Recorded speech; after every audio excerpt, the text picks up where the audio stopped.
Hello, my name's Stacy. About a year ago, I lost my mother. It's still something that haunts me because I only found out too late that the reason for her death was my brother. But I did manage to get the perfect revenge on him for that. Let me tell you a little bit about my family. In my family, I was a mama's girl, and my brother Steve was a papa's boy. That doesn't mean that I didn't love my dad or my brother didn't love my mom, but we just got along better with one parent. Aside from that, I'm older than Steve by about 9 years, so I have vivid memories of him growing up. Steve was not exactly the easiest child. He would constantly do things to get a raise out of people, like he would make fun of things that they're insecure about, or he would physically hurt them, but play it off as a joke. My mom hated that behavior, but my dad always laughed at it, which only enabled Steve to behave that way. I tried my best to lead him down the right road, but Steve was too stuck in his ways. Steve especially loved to do things for his own sake, even if it meant that it was going to be at the expense of someone else. Since Steve was only 9 years old when I left for college, he practically grew up a single child, and that only made those behaviors worse. Because of his behavior and our large age gap, I ended up not being very close to him. When I was in my last year of college, my dad suddenly passed away in a car accident while he was on his way to meet me. To say I was traumatized would be an understatement. I could not get over the fact that if it wasn't for me, Dad probably would have been alive. I ended up dropping out of college just before my last semester, and from there, I lived a pretty sad life. I had no degree to my name, nor did I have many skills. I somehow managed to find a minimum wage job that fit me, and that's where I've been working for years. I live paycheck to paycheck, and I live in a small studio apartment. It's not a lot, but I'm happy with what I have. Steve, however, went on to not only finish his undergraduate degree, but also do his postgrad. He landed himself a great job and he got married to his college girlfriend. The two of them made more than enough together, so they bought a house together and were planning on having kids. I still didn't have a great relationship with Steve, but because my mom would insist on us meeting her at the same time as part of family time, I knew what was happening in Steve's life. We gradually became closer, but still not as close as regular siblings are. Still, I was happy that I had everything I needed: family, shelter, food, clothes.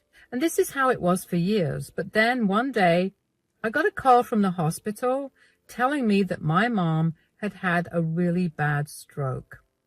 I don't even remember what happened after the phone call because my entire mind felt so fuzzy. I must have rushed to the hospital because I got there pretty quickly after the call. She was in a coma. The doctor said that there was no way of knowing when she would wake up. So I prayed really hard every day that she would wake up that day. I made it a routine to go and visit her every single day. One day I decided to go to Steve's place because I really felt alone. We hadn't had a proper chance to talk, and I wanted to feel some sort of support from my family. When I got to Steve's place, he greeted me at the door. "Hi, Stacy, come in." "Hello. How are you holding up?" "Not very good. What about you?" "Not very good either. I never thought that we could just almost lose Mom like that." "Yeah, it feels unreal." "I mean, I know that she's an old lady, but she had always been so full of life that to think that she could have almost gone is so scary." "I know. I haven't been able to sleep or eat. I visited her at the hospital today. She's still in a coma, but the doctor told me that she might not be able to walk properly and her cognitive functions will be affected. She's essentially going to be like a child now." "Yeah, I heard that too. What do we do?" I looked into nursing homes, and they're expensive to say the least. I spoke with her insurance, and they won't be covering that. I looked into that too, and while I saw some cheap ones, I don't exactly trust those. Besides, I've read too many horror stories about nursing homes, so I don't trust them anymore. I don't want Mom to suffer more than she already has. I agree. So we'll have to move her into one of our places. Well, you live in a studio apartment. I don't think you'd be able to take care of Mom there. I know. I could move, but breaking this lease would be very difficult, and I also don't have that kind of money to move. Don't worry about that. Penny and I will gladly take Mom in. We'll be her guardians and caretakers. Really? It'll be a lot of work. We could hire an at-home nurse to help. There's no need for that. She's our mother, so we have to take care of her. Yeah, you're right, but it's still going to be a lot for you. You're going to have a raise in your expenses, and aside from working, you'll be even more exhausted. Besides, Penny and I are living more than comfortably, so we'd be able to afford a lot more for Mom. We also have cameras inside the house, so it's very secure.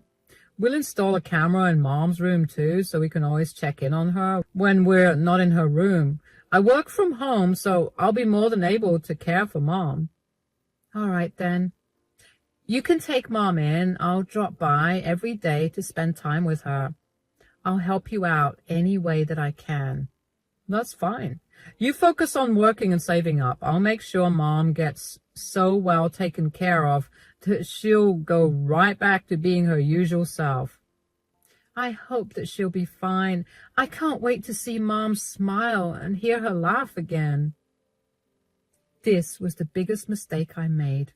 If I had just tried harder to convince Steve to get an in-home nurse, my mother would not have faced the fate she did. My mom woke up a week after that conversation with Steve. Her cognitive abilities were impaired and she needed constant care as a result.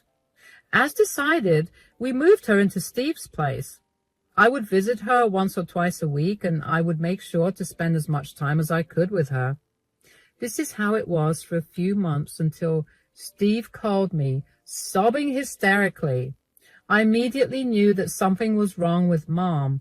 My heart was racing like crazy as I drove over to Steve's place. When I got to his place, I took one look at his face and knew that the news he was about to give me was going to be beyond devastating. What's going on? I got here as soon as I could. Stacy, you need to brace yourself. What's happening? Please tell me. I got here as fast as I could. Is Mom okay? No. She's been getting worse. How? What's wrong with her?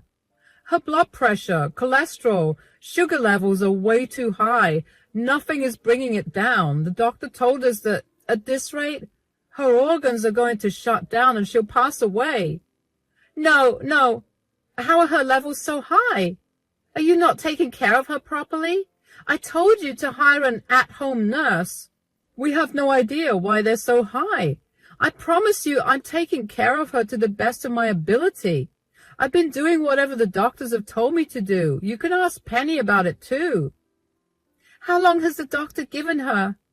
He said that she has at best 2 weeks, but there's really no guarantee about whether she'll even live that long. No, this can't be. I'm so sorry. I feel horrible. I can't help but feel like a failure. I've been doing everything I can to make sure she gets better, but I couldn't do it. No, I'm sorry for blaming you immediately. I've seen the way you took care of her, so I know you did a good job. I'm just really shocked and scared. I don't want to lose Mom. She's my favorite person in the entire world, and I know that's weird to say as a 40-year-old woman, but she's really my best friend.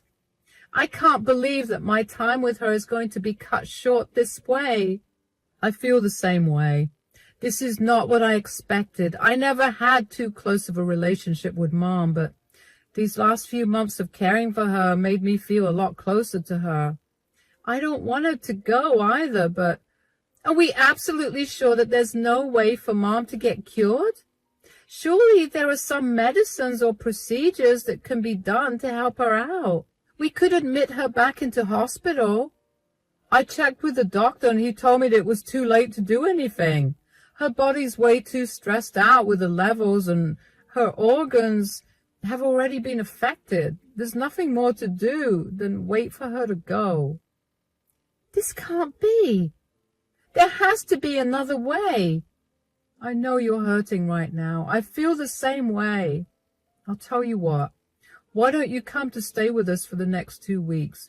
We have a spare bedroom for you, and you can spend as much time as you can with Mom. I would appreciate that. Okay, I'll go prepare dinner for us. You can sit with Mom in her room. I felt so hollow when I found out that my mom was not going to be with me for long. A part of me was so mad at Steve for not hiring a professional to take care of her. He had the money to. And if he was that stingy, I would have happily worked extra hours to contribute my share for her care. Regardless, I was glad that Steve offered me his place to stay because I wanted to spend all the time I could with Mom. I knew that she was barely able to understand what was going on around her, but just knowing that I could still be of some help to her was more than enough for me. Over the next week, I managed to take off from work, but I was still open to doing minimal work. One particular day, my laptop crashed and I had an urgent email to send off. Steve wasn't home, but Penny was, so I asked her if I could borrow hers. She let me, and when I was done sending off the email, I couldn't help but notice a folder open in the taskbar. I opened it, and I quickly realized that they were the recordings from the cameras in the house.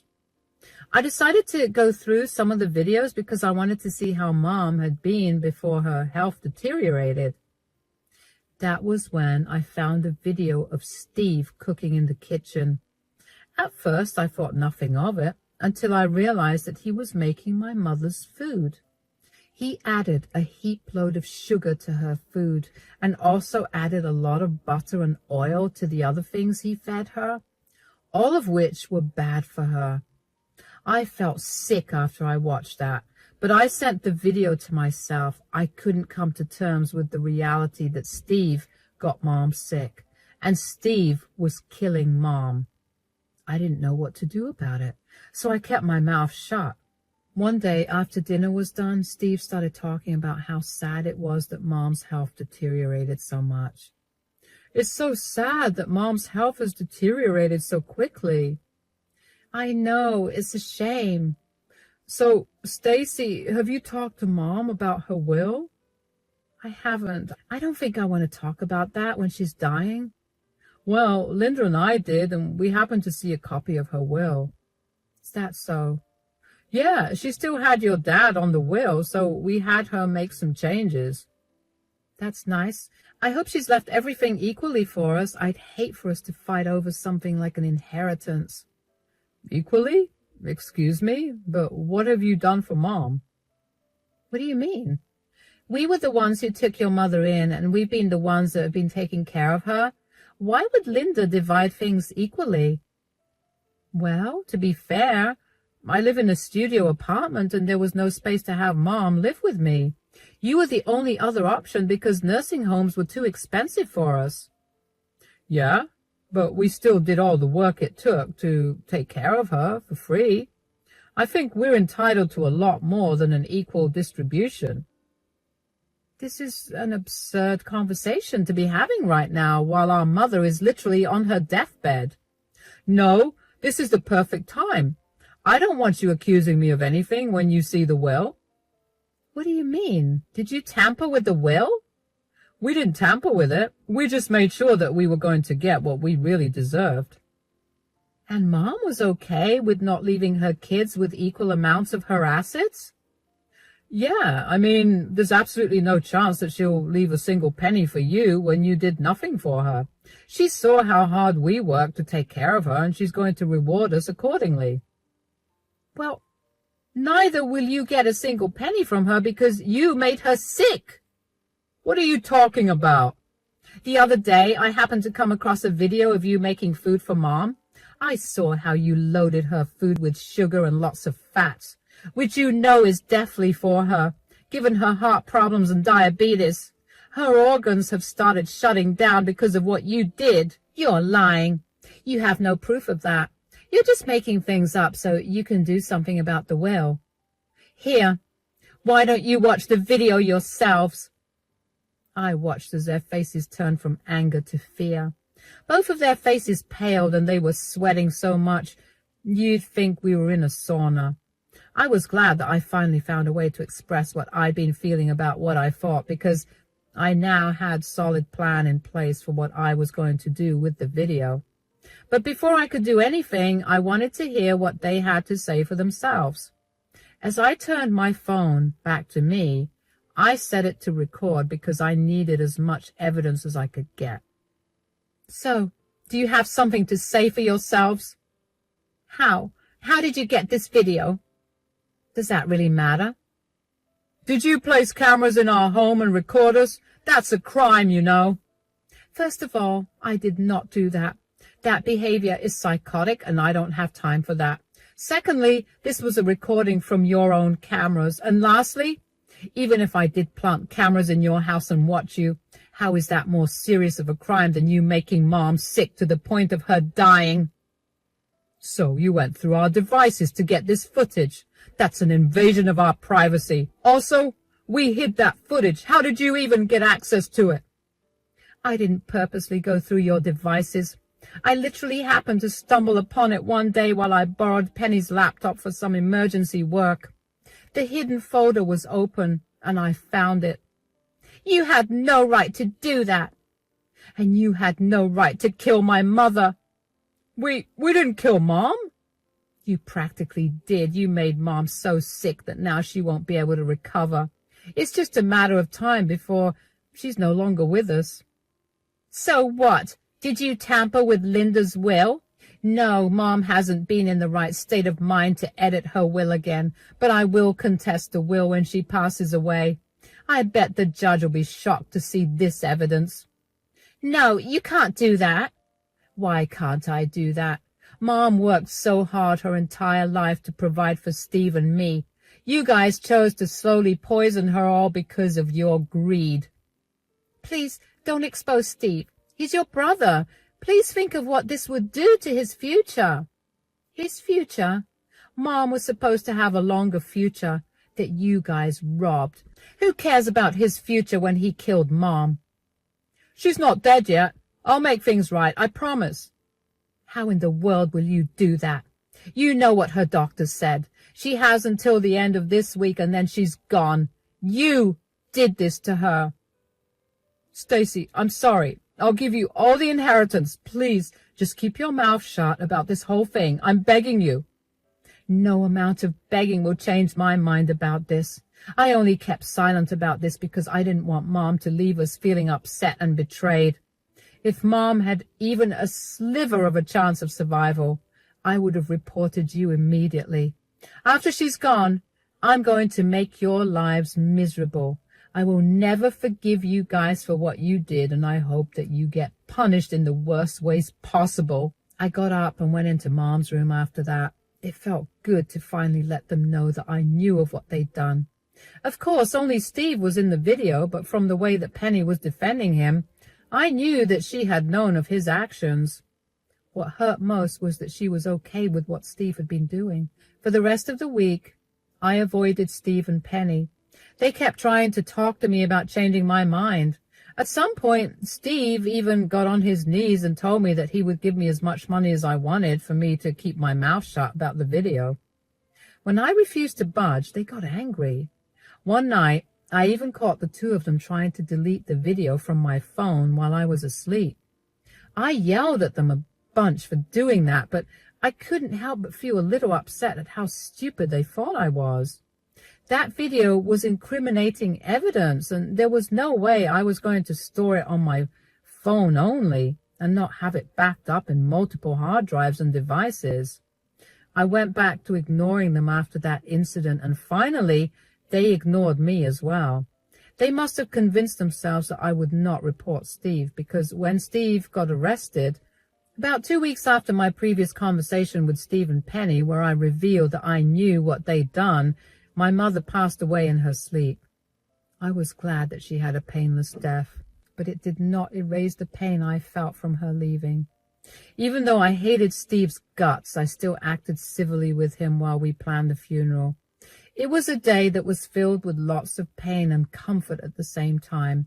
I got to meet a lot of family that I usually didn't get to see, and I got to bond with a lot of them again, which was the only thing that got me through the funeral and the wake. I say that because I had to watch Steve cry and pretend like he loved our mother. Everyone flocked to console him, and seeing him that way, but knowing that he'd been the one to kill my mother, made me see red. And then the day of the reading of Mom's will came. As expected, I got left with nothing while Steve got all her assets. I knew that he had tampered with her will because at no point was Mom in the right state of mind to correct her will in the last few months. That, along with the evidence I had against Steve, was enough for me to contest the will. Steve got really mad at me for doing that, and he then tried to beg me yet again to not bring up the video, but I blocked his number. I got myself a good lawyer who was willing to work for a very reasonable rate, and I gathered all the evidence that I could against Steve. The entire case went on for a very, very long time, and honestly, it was so draining that at many points I thought of just dropping the whole thing. But then I'd remember the sweet face of my mother as she lay in bed crying in pain, and I'd throw away all ideas of dropping the case. I was going to make sure my mother got the justice she deserved. My lawyer fought hard to convict Steve, and finally he was convicted of elder abuse. The original will of my mother was brought out, and in it she had willed everything to me in case her husband had passed away. I couldn't help but feel like my mom knew that Steve was going to do something wrong, so she took precautions for that from the start. I was given the entirety of my mother's inheritance, and Steve was sentenced to 7 years in prison. I did not even care about the money from my inheritance. I only cared that Steve was going to be facing the consequences of his actions. I waited until I saw Steve exit the courtroom in handcuffs before rushing out.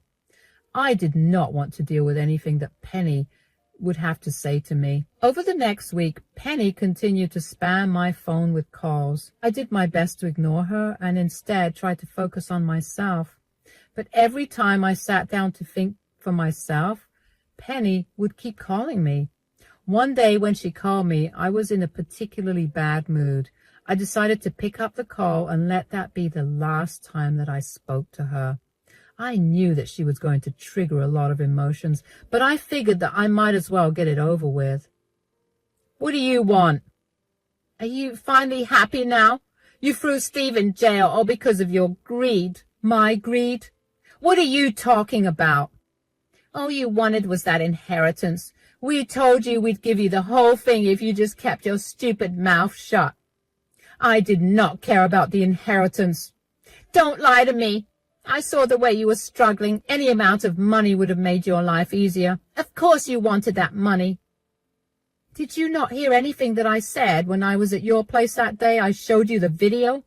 I told you that I'd be reporting you two for elder abuse. And we told you to keep your mouth shut. We were willing to pay you whatever it took for you to not say a word. I don't care about the money. No amount of money would have healed my mother, nor will it bring her back. What you two did was beyond disgusting, and now Steve is facing the consequences of his actions. But he's your brother. Do you not care that he's going to be rotting in prison for 7 years? He poisoned my mother every single day because he wanted the money. 7 years is too short of a sentence. You're a monster. You're valuing a dead person over someone who's alive and has a long future ahead. The only reason my mom is dead is because of Steve. Stop denying it. You're lucky that he protected you. You and I both know that you're equally guilty for what you guys did to Mom. I didn't have any evidence of you hurting Mom, so that could not be proven. I hope that your life only goes downhill from here. You don't deserve any happiness. You've ruined mine and Steve's lives. Do you even know what's been happening because of your selfish actions? My family has abandoned me. The rest of your family has disowned Steve and has been blasting my phone with texts on how disgusting we are. Steve got fired, and now that he has a criminal record, it'll be extremely hard for him to get another job. I'm barely making enough to cover my expenses, and when Steve finally gets out, I won't be able to support both of us. This is all your fault. Stop blaming me for what's happening to you. You and Steve chose to hurt my mother. Neither of you cared about how she felt or the pain that she must have gone through because of your selfish desires. Whatever you're going through right now is a result and consequences of those actions. You can live in denial for as long as you want, but at some point, you're going to have to face reality. You and Steve killed my mom. Never contact me again. I don't care about either you or Steve, so I don't care about what you're going through either. Bye. I cut the call on Penny pretty quickly after that. She had some nerve to call me and yell at me for putting Steve in jail. She clearly did not realize how I'd be the one living with the guilt of not having reported Steve earlier, or not being around enough to figure out what she and Steve were doing. If I had moved to another bigger apartment, I would have been able to save Mom, and she would have been able to live for at least another 5 years. Penny was only thinking about her husband rotting in jail, and not the reason for that happening to him. I couldn't understand how Penny could blame me for what happened when she knew that what Steve was doing was wrong, and she still supported him. It was truly a miracle that I did not lash out at Penny and start yelling at her. Anyway, that conversation made me realize just how many of my feelings I had suppressed. I knew that I couldn't keep feeling the way I did, or I would spiral into depression, and getting out of that would not be an easy feat at all. I couldn't help feeling so guilty about my position in life and my inability to earn more money, because if I did, I would have still had my mother by my side. I decided to start therapy, and after a few months of it, I decided to give life another shot. I applied to a community college that allowed me to transfer my credits from years ago, and within a few months, I had graduated. I managed to land a better job, and I'm doing much better for myself. As for Penny, she's been excommunicated from her family. A lot of them reached out to me to both apologize for Penny's actions and involvement in my mom's death, and to also applaud me for putting her and Steve in their rightful places. She tried to contact me several times after we last spoke, but I didn't want to relive the past constantly, so I blocked her. I don't know how Steve is, because I was firm on not wanting to be a part of his calling list. The rest of our family also did not want to be in touch with him. As a result, none of us really knows how he's doing. Whatever it is, I'm sure it can't be good. I know that I'm in a better place now, and although my mother's death still saddens and hurts me, I've learned to accept that there was not much I could do for her given my situation. I'm just glad that she got to leave before she saw what happened to Steve. It'll be a long while before I get used to not having Mom around, but after seeing my progress right now, I know I'll get there for sure. Thank you for listening to my story.